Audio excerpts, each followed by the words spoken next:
showcasing local talent, professionals, and everyday people making Salt Lake City what it is today. It's time for another episode of the I Am Salt Lake podcast.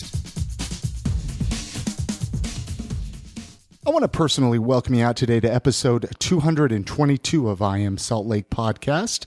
My name's Chris Hollifield. I am the host. Welcome to my podcast. Thank you so much for downloading it, checking it out, however you got here, however you're consuming this right now. Thank you so much as I continue the journey here in Salt Lake, where I get an opportunity to sit down and chat with people, chat with the locals, the professionals and musicians, artists, people that are making the city a better place to live, making it a place that I know I could be proud to call home. Hey, today on the podcast, really cool conversation that I had with Jim, Tina, and Gibson from the Beehive Bike Polo Club. We had an opportunity to sit down, find out about the organization, find out about the club. You know, it's a pretty fitting interview considering May is Bike Month here in Salt Lake City.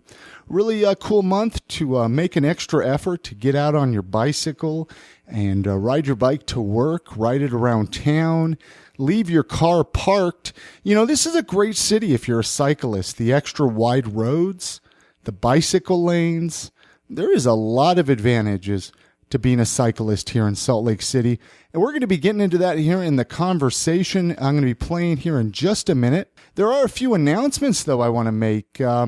First of all, I want to tell you about Crucial Fest. I'm sure you've heard me talk about him if you've been following the podcast for a little while. The last few years, I've had Jerem on the show and some different people involved with Crucial Fest, chatting about the history of Crucial Fest.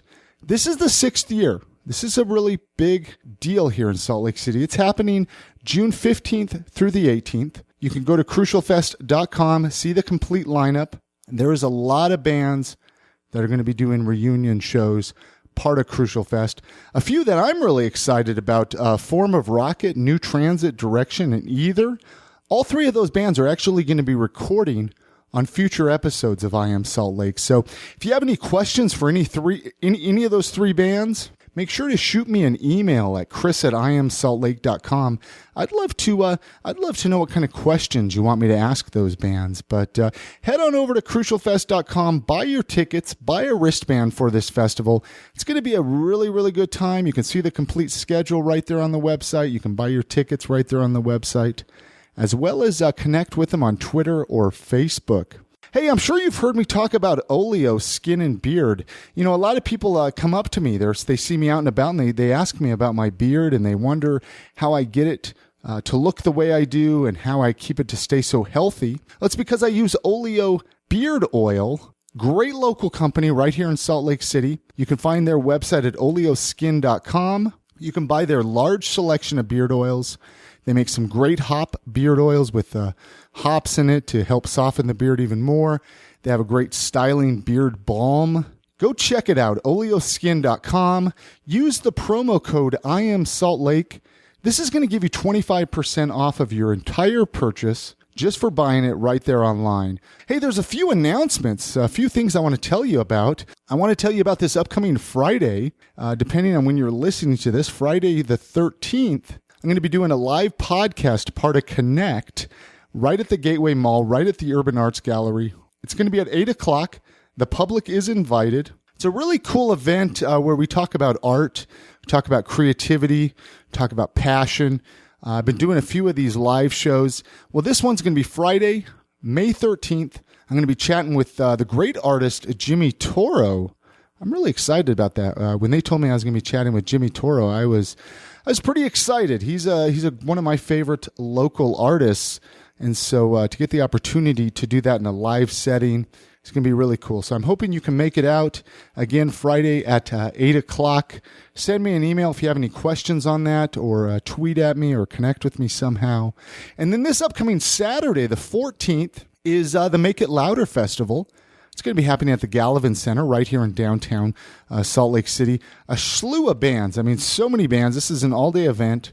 I'm going to be recording at that one as well. I'm going to be doing a lot of recordings with the bands in the VIP area of the Make It Louder Festival. So if you're there and if you see me, make sure to come up and say hello. I always love to meet the listeners of the podcast. You can find out more about that on their Facebook page. Go to the Make It Louder Facebook page, or you can go to iamsaltlake.com and click on the Make It Louder Festival banner that's over there on the right. One more announcement, though. This is a really cool announcement. This one's coming up the end of the month. This is Friday the 27th, 7 p.m. to 9 p.m. You're going to want to come early for a space. Grab some food and drink, wine and beer. This is the Artist Challenge. I'm going to be emceeing this event, kind of hosting it, emceeing it. It's at the Salt Bistro inside the Leonardo. You're going to watch 3 artists square off against each other, creating art live. And I'm going to have more information about this as it unfolds and more information about it as we get closer. But I just want to make sure you mark this on your calendar right now. That way you can make sure to come on out and check it out. Like I said, I'm going to be emceeing the event, and I'll be there. All right, enough chatting on my end. Let's jump into that conversation that I had with Jimmy, Gibson, and Tina with the Beehive Bike Polo Club as we find out all about them and find out what they're doing here in Salt Lake City.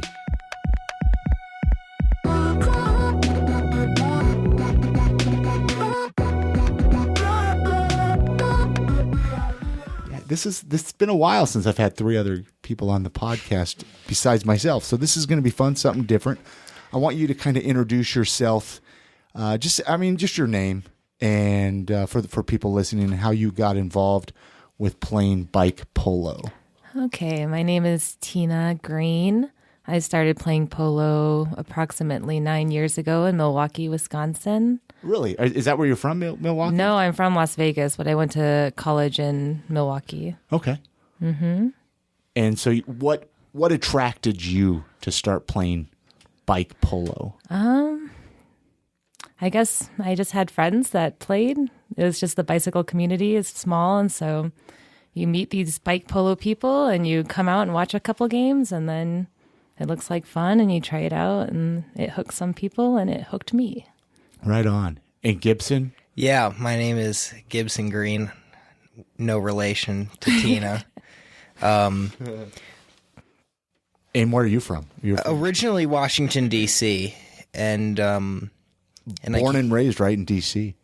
Well, right outside in Maryland. Okay. And then I came out here for school, and I started to get involved in the bike community.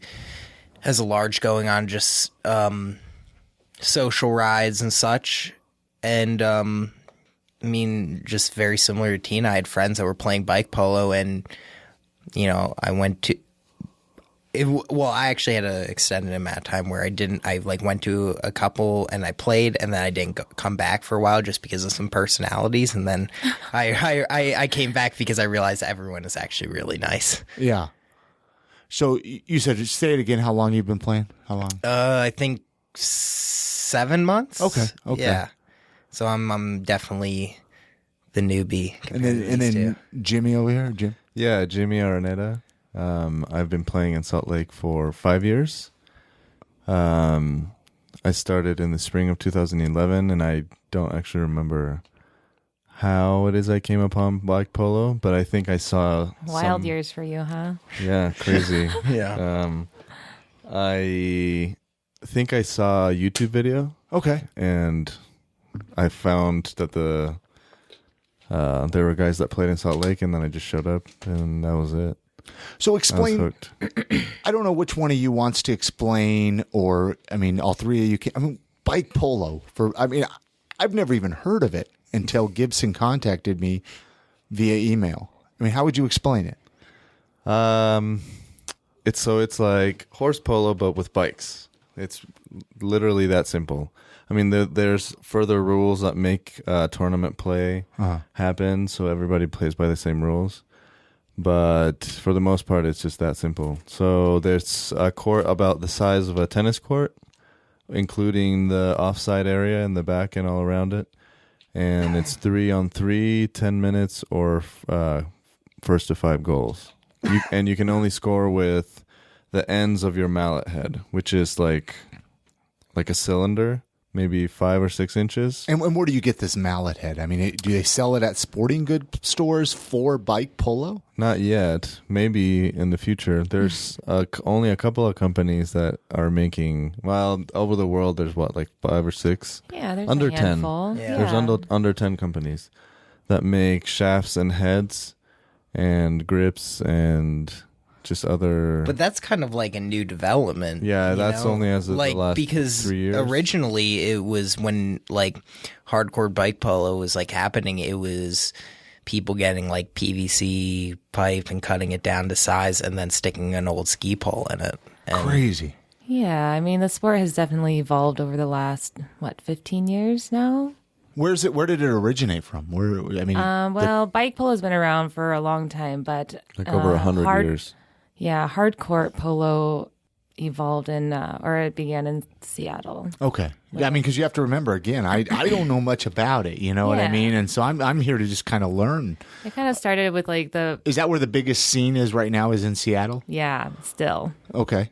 And I mean, have either of you, like, so how does that work? Do you have teams, right? Right, But so we're a it's club. all underneath Beehive Bike Polo Club. Right. So the club is Salt Lake City, Orem. I mean, Provo and Ogden have their own, but they're not as active as we are. Okay. So the people of Salt Lake are in Beehive Bike Polo, and under that we have teams that go out and play tournaments throughout. But the teams switch Throughout the U.S. the and U.S. the world. Yeah. Okay. And I think that's something that's kind of interesting about bike polo is that it's not so much like these teams get set in stone. Like people like switch teams and they play with different people at different tournaments, and that's kind of that nice thing about the whole camaraderie of the whole sport. It's the community is just incredibly friendly and nice. So how many people are on a team? 3. 3 people on a team. And how long does a game last for? 12 minutes, or depending on the tournament, sometimes there's a goal cap, where after 15 goal difference, the game ends. But it's usually to 5. Whoever scores 5 goals or 12 minutes. In here in Salt Lake, I don't know who wants to answer this, but where do you play? I mean, do you have a place to play, or we do not have a place to play? So we just kind of find parking garages? Yeah, or what? basically wherever we can with a semi okay surface, in a safe area. That's basically all we need. Yeah. But Yeah, just a smooth surface. We've been playing on tennis courts, parking garages, parking lots. We're working with the city right now to try to get a sanctioned area. We're proposing 2 multi-use sports courts. So it's still in the works. Hopefully sometime soon we'll have a place to play. What is the city's response to this? We applied for the ZAP grant, and the response was good. They seem to be all about it, but we won't know if we got the ZAP grant until I think the end of August. So we're still waiting to hear back. But the mayor was there, and she seemed to be very supportive. And I'm hoping that because the money we asked for is such a small amount compared to the other projects that were proposed, that they'll just kind of do something for us anyway, even if we don't get the ZAP grant. that would be awesome. So where you play now? I mean, do you get chased out or kicked out at all? Oh, yeah. Recently we did. We were playing at Glendale tennis courts. And last Saturday we got kicked out of there. But on Sunday we played at Pioneer Park at the tennis courts there. And it went well, but we don't have permission technically to play there. We're not doing anything wrong. Like, we don't damage the surface or anything, but Oh, yeah. it's like... Yeah, I mean, the tennis players get up in arms, but I think in Pioneer that court is a bit neglected. So, So it hasn't like been the a homeless problem. people down there will join you and play? They don't join us, but they do kind of hang out. They do hang and out, chat and with we had them. we had like a decent amount of just the population Yeah, we down there just actually- coming and asking questions, which was great. Like Does that happen a lot? Do people are like, what are you guys doing? Yeah. What is going on? all Yeah, the we time. had one guy come and hit the ball around a little bit. He was very curious. We actually had a couple kids come by, and they were like asking about it and said it looked like a lot of fun. So Yeah. we let them have a couple mallets and balls, and they were running around the tennis court with us, hitting the balls around. Does it take a special kind of bike to play? I mean, or is there a bike better than another bike, or is that a very vague question? Jimmy, Or- you should talk about that video that was posted. yeah, today. man. What do you video? what do you got? The one from 2011. Oh. That would tie in great. So yes, there are bikes that are better than others, but really you don't need a special bike to play. You can play on any bike. Okay. Now, if you're going to go to tournaments, then you get into rules as to What kind? the safety of the bicycle. It can't have any Exposed chain rings. yes. So dangerous pointy parts need to be covered up. So for a regular bike, you have derailleurs, you have front and rear brakes. On Polo, we strip them down to basically the bare minimum. So single speed, just a front brake, and just one lever, really, that's it. But what you want is a small wheelbase. So both wheels are closer together, and the center of gravity on the bike is close to the center of the rear wheel. So you can do wheelies really fast and do fancy tricks, and it just makes you a better player. And but- tighter turns. I mean, is that important in the game to be able to do wheelies and stuff yeah. like that? Yeah, I it mean, makes the differences, and if you can't do it, that's just an extra second that you have to spin to catch up to the next person. Yeah. And the court is small enough where if you're a second late, you're going to be too late. Yeah, and I mean, there's a lot of the time the gear ratio so it's like really easy to spin. It's all about having kind of a smaller gear ratio because it's all about acceleration. Top speed isn't really an issue, and because it's such a small court. So that extra second that you're taking to turn around that circle where someone can just wheelie turn around, that will be a goal. yeah. Have you seen some pretty crazy accidents out there? Yeah. It can it's a physical I game. think for we've all sure. been in crazy accidents. Okay, well, I mean, share what's the craziest one you've been in, and craziest one you've seen. Well, I will say this. There broken are every crazy bone. accidents. No, I've never broken a bone. You better knock on wood, Jimmy. But as crazy as it might seem, it's really not that dangerous. And crazy accidents happen very rarely. But yes, they do happen. I will say that. Well, share. Make it. This is good for listening here. I would say the most- people are on their earbuds and they're just like, "What is that craziest accident that happened?" I would Yeah. say But we want them to come and try it. Well, I no. know. I mean, it's just like skateboarding, man. I did skateboarding when I That's was younger, true. and you would Okay. see the accidents, but you would still get out there and skateboard. It's true. Bound to There's- happen. I would say the most common injury is probably a broken collarbone. Oh, But why is that? What causes that? What? what causes that? Just I would collisions. say just going down. Yeah, just going down at weird angles. You can hit a shoulder and your collarbone is not very strong. So it's just, or you can collide with another player and break your collarbone, or there's checking allowed. That's allowed. We don't do much of that in Salt Lake. Why is mostly that? Because we don't have a safe place to do it. Yeah. But Yeah, it's important to have check in boards. polo, you have to have 4-foot boards. What is checking? What? Checking is shoulder to shoulder contact Okay. into a 4-foot board. Okay. And it can't be behind or in front of someone. It has to be straight, parallel. You have their to meet shoulder. them evenly. Yes. High and even. If you meet them, then it's allowed. Okay. Yeah. I mean, it's like Jimmy pointed out this as the accidents that do happen, they may look pretty crazy, but rarely do people get really seriously injured from them. Okay. Well, no, I was just curious. Right. You Well, know, and any bones sticking out of skin or anything here? I mean, not that I've seen, but No, I've I've heard never about seen it. that. Yeah, I mean, it definitely happens. It just doesn't happen as often as you would think when you're riding a bike with this mallet in your hand, going at high speeds.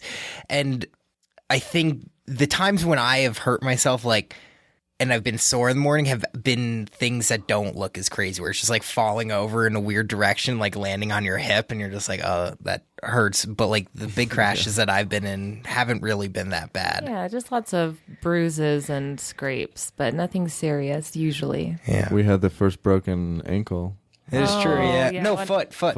One of our Broken new foot. players broke her foot recently. And that was the first time that I've seen it.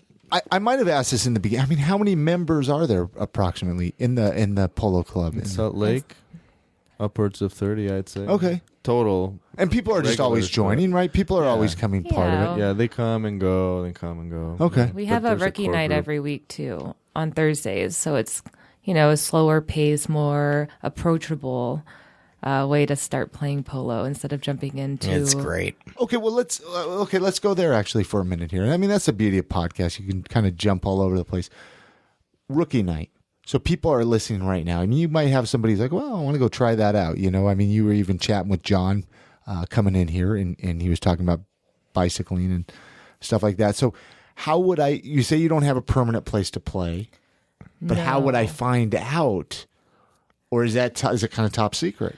I would say if anyone is interested in playing bike polo on rookie night, it's Thursdays at 8:30, and just to look us up on Facebook to find out where. Okay.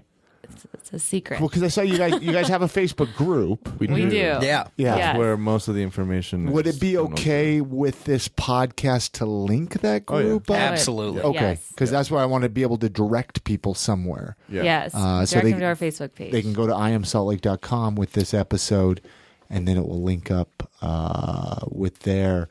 And it seemed pretty. I mean, granted, I can't remember. It was closed. I could see the messages in the post. It seems pretty active. Yeah. Oh, it's very, very active. active. Probably a little too active.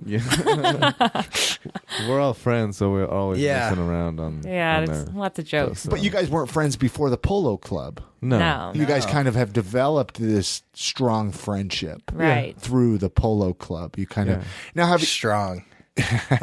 Wow. Well, no. So, have any of you traveled?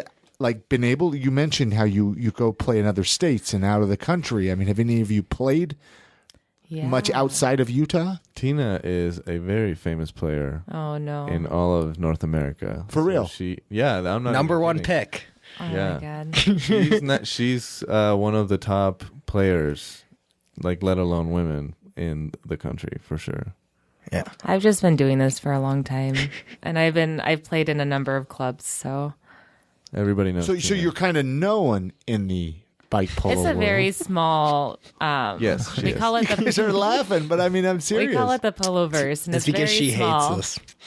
It's a very small community. So where have you played? Like where have I played? Like with the club as part of the club? Yeah, I don't know. I don't know how to. I mean, Well, I started playing in Milwaukee, and then Well, I moved Milwaukee, to yeah, Austin, yeah. Texas, and then I moved to Mobile, Alabama, and now I'm in Salt Lake City. but have you played out of the U.S.? I've played in Canada twice, and I will be playing in Mexico in June. So what is that like? I mean, is there different rules in outside of the U.S. or does everybody use the same rules, or how does that work when you're North playing? America has the same rules. I think Europe has a different rule set, but it's pretty much the same, right? It's really close, really close. Just disagreeing on like certain rules. That's it. But whenever there's world tournaments or where other like NAs in Europe meet, Yeah. then there's no problem. Sure. The rules are the same. Sure. What do you like? I mean, this is gonna probably sound like a very basic question, but what do you like the most about playing? I mean, there's a reason you get out there and do it all the time, right? I mean, there's got to be something drawing you to it. Yeah. I think and it's not everyone- even easy. It's like a hassle sometimes. Yeah, Well, okay, so- sometimes it's a chore. Yeah. So okay. Well, I'm gonna pick on Gibson then. What do you like most about playing bike polo? First and foremost, the community involved in this. It's in every other kind of bike community I was involved in, there was a lot of polarizing opinions when it came to certain aspects of it. And that pulled people apart. And for the most part, at least in the Salt Lake Club, we're all really good friends, and I built these friendships. And he's laughing because He's not wrong. he's not. I know you're thinking, but it's just this amazing community where people are just so accepting and just so friendly and push you to get better at this. And about the sport itself, I keep playing it because it is really hard. It's something that you can't just be naturally good at. You can know how to ride a bike, but then you start trying to play bike polo and you're not going to be good to start off with. But it's one of those things where I can see progress through it. Sure.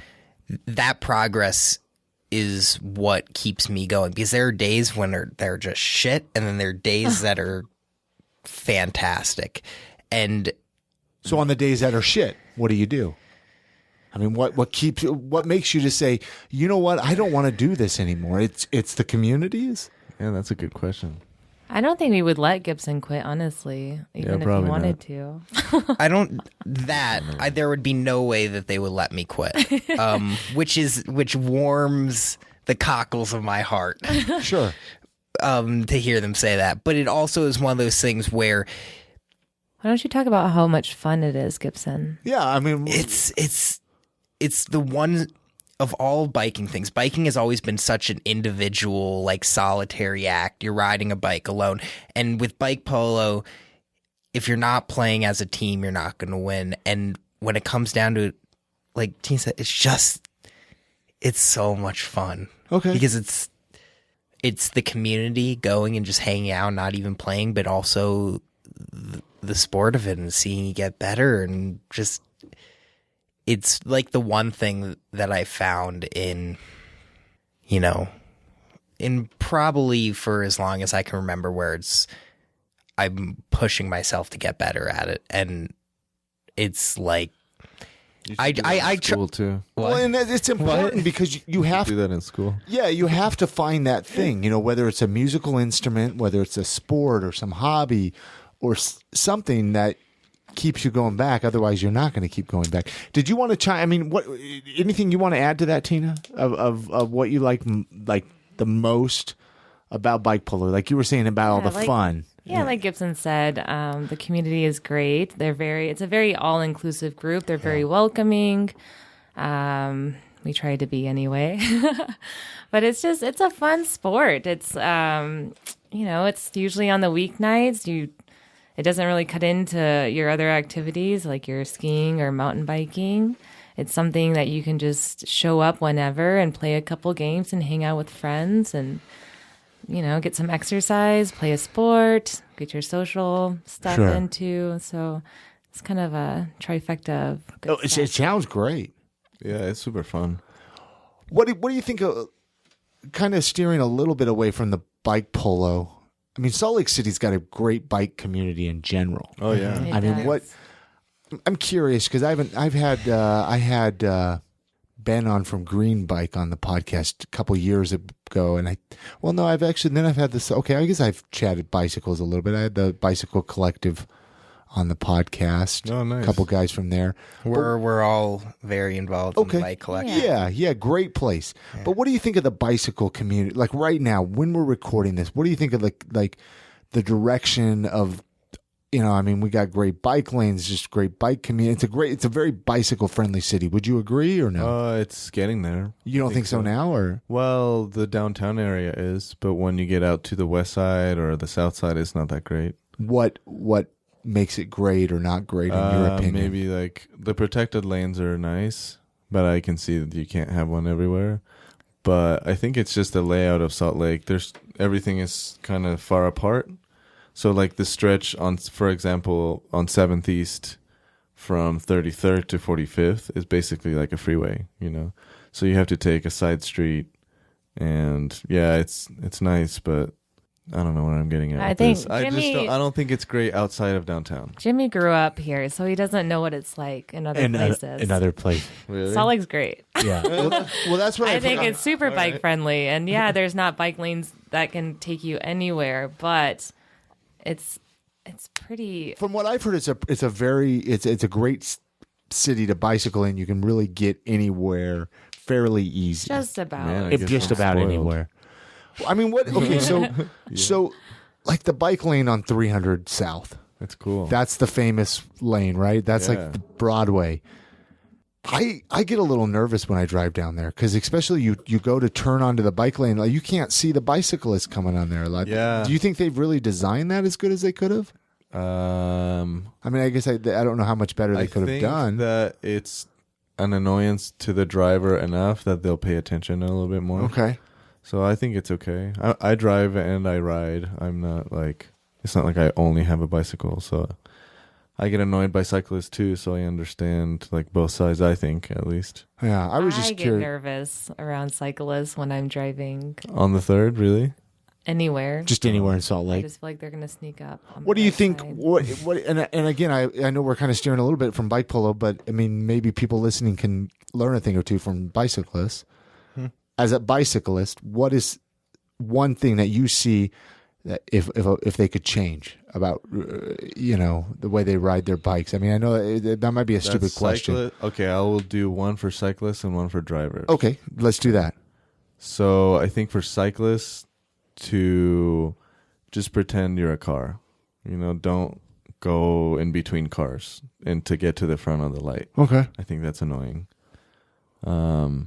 And for drivers, just change lanes. Pay attention. Just, give it 3 feet. It would Okay. be great. I got what you mean. Yeah. And yeah. like, if there's a guy taking the lane, it's not because like I want to take the lane. It's because I feel unsafe if I ride on the curb and then people are cutting way too close to me.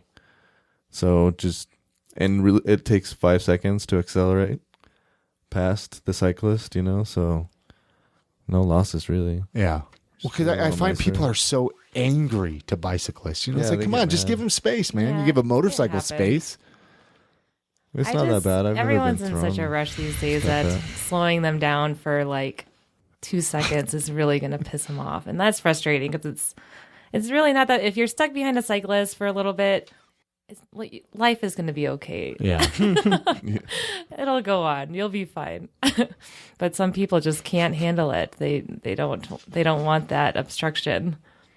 Have you seen that Louis C.K. joke that he does about driving? He says that we are the worst tempered at the most dangerous times. When we have this like 2-ton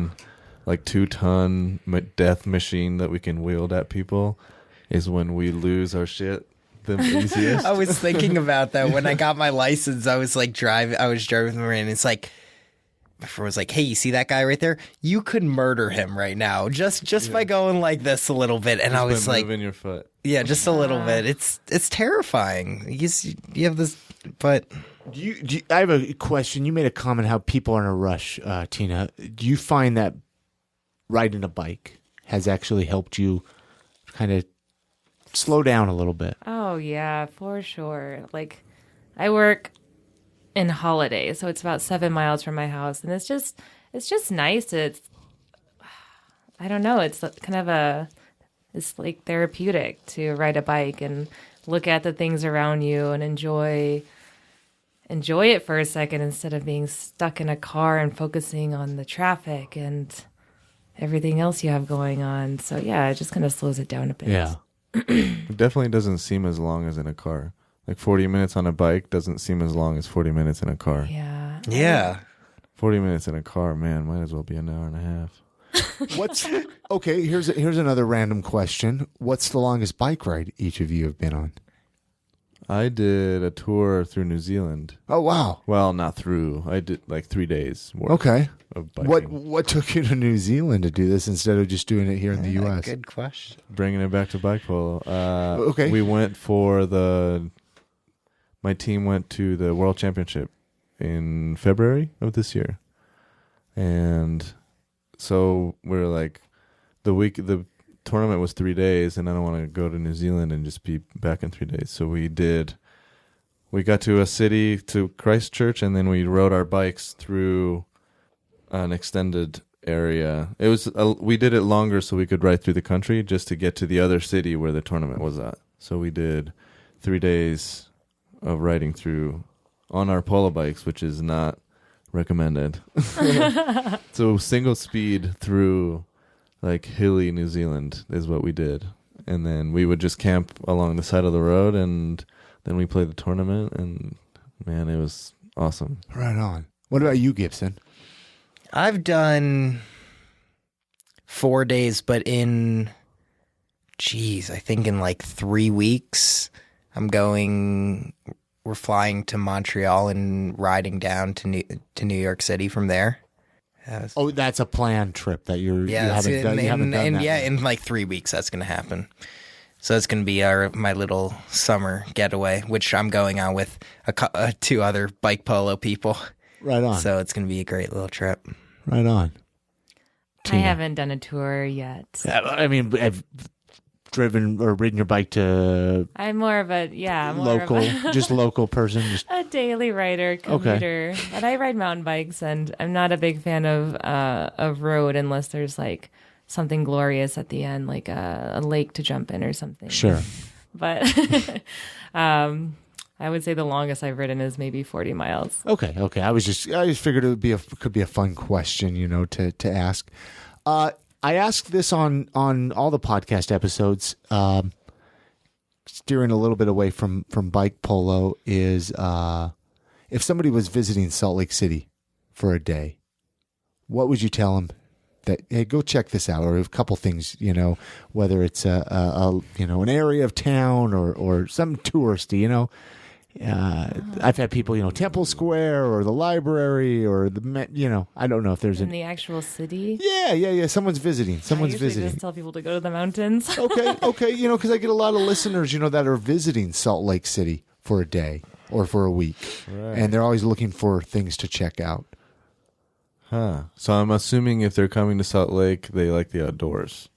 Not necessarily. No. I mean, no, I'm not. They hate the outdoors. I'm not really a big outdoors person at all. Really? Oh, not at all. Man, this is a hard question. Well, okay. What would you tell them if your friend was coming here and never been here? What would you do for a day with him? For a day. Oh, I could. I think. Okay, Gibson, you jump in here. Come to bike polo. Okay. that is so my sister's in town.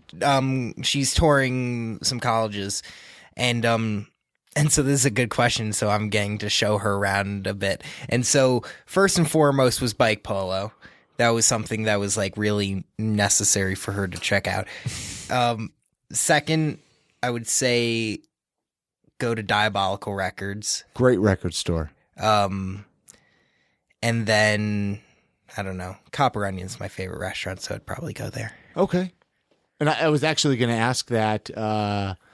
Tina still has to answer the question of what, where to take people in Salt Lake for a day. Oh, if I had to take someone around, we would start out maybe at Eva's Bakery with an almond croissant and some coffee. This morning. Maybe. You have a definite answer. Yeah. And then maybe I went there take this morning. a tour around the city, check out the temple and all the cool buildings. And there's a lot of great architecture here. Yeah, the library is really cool. I always tell people to go there. And then maybe bike up to Red Butte and park it up and maybe do some trails and check out the whole city, all the city views up there. And maybe after that, Tina's got a whole day planned here. To ex-wife's place.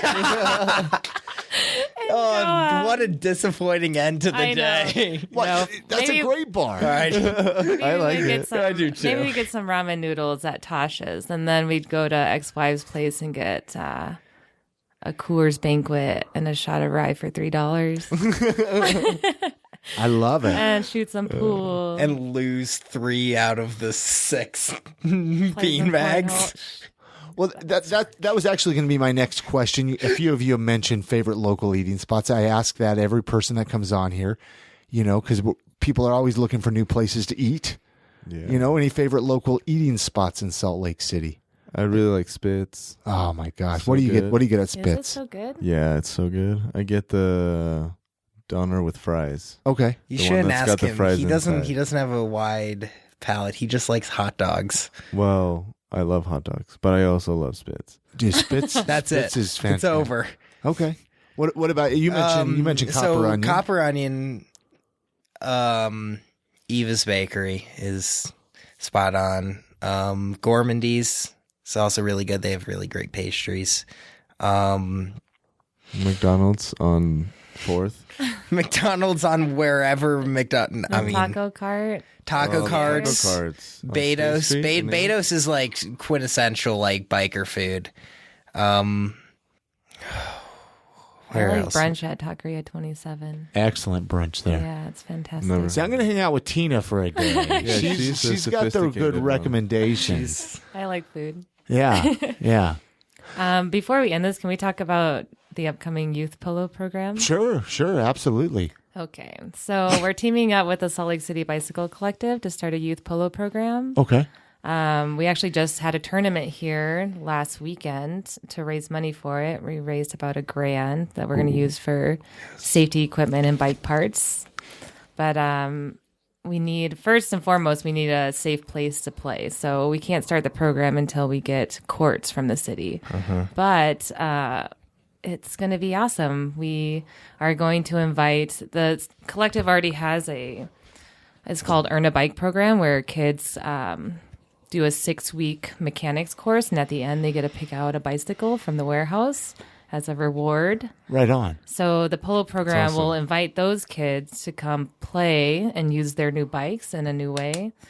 But really, we're trying to make it, keep in the spirit of bike polo, make it all inclusive, bring people together from many different backgrounds to play this urban sport. Just give kids a new way to use their bike and keep them occupied after school and before their parents get home, keep them out of trouble. And where can people find out more about that? Is there a website for this that I could even link with I would say this? just to stay connected with the collective. The Salt Lake Bicycle Collective. Because it's, we're still planning, it's still in the planning stages and we still don't have a location. So we can't really give anyone concrete information until we have a court. Absolutely. It's a big deal. Getting a court is really the focus of our efforts at this point, because all these kind of things that we want to do have a safe place for kids, but also for ourselves in playing this. So a place that we can feel comfortable, that we won't, some garages maybe have like kind of exposed screws and stuff Yeah, that we don't want to play on there because that's dangerous. And so just having a place we feel comfortable going is really the number one effort at this point. Yeah. Anything more you want to add on that, Tina, on what you were mentioning, or? That's about it. Okay. Yeah. It'll be great. It'll be such a good program. I'm glad you brought that up. I mean, is there anything else any of you want to mention before we do wrap this up? I mean, it's been interesting finding out about the club, and I'll put the links on at iamsaltlake.com with Yeah, this, that would be huge. Just come and try it out, and even if you don't want to try it, just come for the company, because for a while I just showed up because I liked the people there and was scared to play. And you would kind of watch from the side and kind of That's how a lot of people behind the were. bushes. You're just He was like Gollum watching from behind cars. yeah. You're just like, no, I'm not over here. Kind of a little voyeuristic. I kind of want to mention that it's a co-ed sport. Yeah, And LGBTQ that's good. friendly. Good point, So good we're point. very Thank you for bringing- accepting of everyone, and we want the diversity. We Yeah. encourage everyone to come try it out if they're interested. Absolutely. yeah, I mean that is huge, and I didn't realize.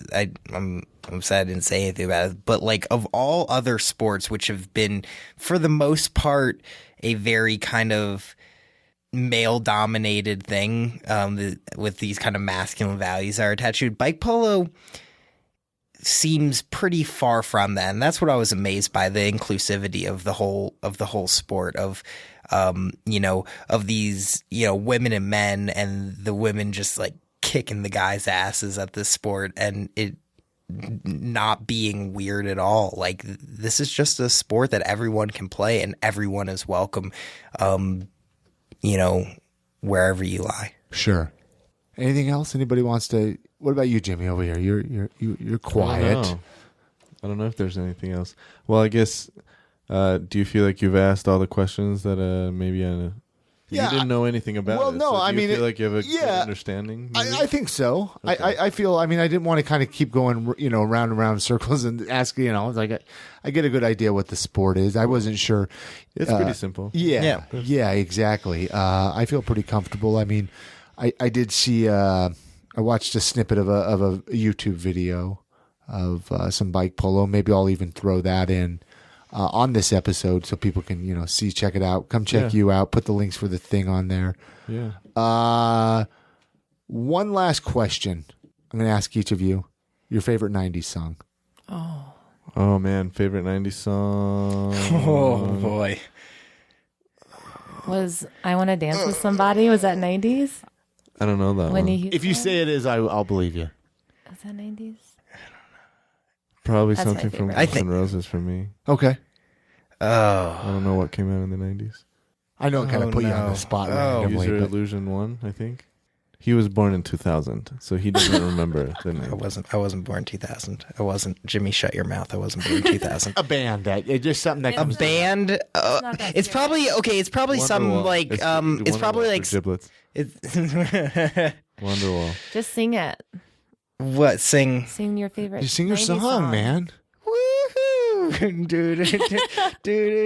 Oh, what? Woohoo! It's Blur. Oh, Blur. Oh, okay. There we go. Yeah, I mean that's as the manager of the Beehive Boys. That's probably my favorite. He's not the manager I am of the definitely the Beehive Boys. manager. I'm the manager of their That's team. enough, guys. You can cut all that out. No, please, no. I'll snip all that out. No, Yes. please don't. I When need is this. this airing? It should go up in a couple weeks. Awesome. So Weeks, yeah. okay. Oh, we're gonna be my team Beehive Boys. We're gonna be in Slug for this next month. Okay. So if they can just watch. Also, I will have a video out of our last tournament that I'm editing right now. So I can send you the link to that and you can post that with this Right on. podcast. Yeah. Well, thank you so much, guys. I've had Hey, had fun. Chris. thanks for having us. Yes, You bet. Thank you. All right, what a great conversation. I really enjoyed that. Didn't know anything about the Beehive Bike Polo Club until I had an opportunity to chat with these three. You can find out more links. I'm going to get those up at iamsaltlake.com/222 for episode 222. Connect with them. Let them know you heard them on the podcast. And like I said, May is bike month here in Salt Lake City. So get out, ride a bike, and enjoy the city. It is a beautiful time of the year here to be out and about in your bicycle. Hey, we got a new iTunes review. I just want to read this here really quick. It seems like the iTunes reviews are kind of coming in a little slow. So if you haven't left an iTunes review for the podcast, it takes you just a second, and it really helps out our ratings a lot. Even if you don't listen to the podcast on iTunes, head on over to the iTunes store and leave a rating and review for I Am Salt Lake. They're really fun to read. I love to know your thoughts on the podcast, and it helps the show out immensely. So this is a review that was left by Renan. I'm not sure if I'm pronouncing that right. Renan42. She writes, I love this podcast. I have learned so much about SLC and the surrounding areas, as well as about the people. I live in Ogden, and it's so nice to learn about so much about this city that is only miles away, but that I only visit. I get great suggestions and recommendations from Chris and his interviewees. I am fully looking forward to Chris being interviewed soon into the next I Am Salt Lake Live. Thank you, Chris, for all of your hard work. What a great review. Thank you so much for leaving that. I love to hear from the listeners. You know, I put out these episodes week after week, and I know you're out there listening, but if I don't hear any feedback from anybody, it gets kind of old. I feel like I'm just shouting against a wall. And so to read these reviews on iTunes really, really means a lot to me. So if you haven't done that, please do so. Hey, there are some other ways you can support the podcast. And I could really use your support right now as I'm looking to do a lot of things with this podcast. I'm looking for it to grow. You can become a monthly donor. You can go to iamsaltlake.com/support. You can become a monthly donor for as little as $5 a month. This helps the show out so many ways. As little as $5. I need help with the web hosting, audio hosting. I got lots of new equipment that I need to buy. And I've been just kind of reaching into my own pocket, and I really can't do it anymore. And so I'm trying to reach out to the listeners, trying to reach out to you guys to ask you to become a monthly donor for as little as $5. There's a few other slots. You can become like a $10, $20 monthly donor. That would be awesome as well. But if you can literally, for as little as $5 a month, become a monthly donor, that will help I Am Salt Lake in so many ways. Just go to iamsaltlake.com/support, become a monthly donor, and I will love you forever. If you can't support the show monetarily, it's not the end of the world. I'll still love you. Make sure to share your favorite episodes on Facebook or Twitter. Share them with your family and friends. That way it gets in front of more eyes. More people listen to the podcast. The podcast grows that way. Leave an iTunes review. That helps in so many ways. That helps the show immensely. You can support any of our show sponsors. Any of the people that support I Am Salt Lake, make sure to support them.